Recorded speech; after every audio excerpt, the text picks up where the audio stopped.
কি হলো রে? ওই দুজনের মধ্যে ঝামেলা বেঁধে গেছে।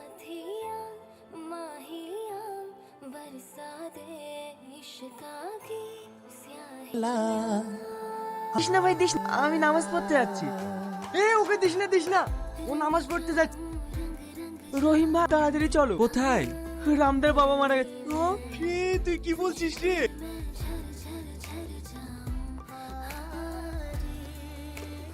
হঠাৎ করে এইসব কি করে হলো? হার্ট অ্যাটাক করেছে। কাঁদিস নি, আমরা আছি তো। দিন সবাইকে চলে যেতে হবে। সব ব্যবস্থা হয়ে গেছে? হ্যাঁ দিয়েছে, কিন্তু থানের খরচটা রামদাকে। না, এই সময় যা যা লাগে কিনে নেবা।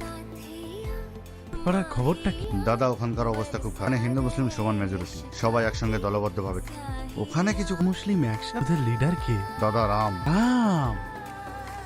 এখানে টাস খেলছেন কি? এটা তো একটা মন্দির, আর এখানে টাস খেলছে।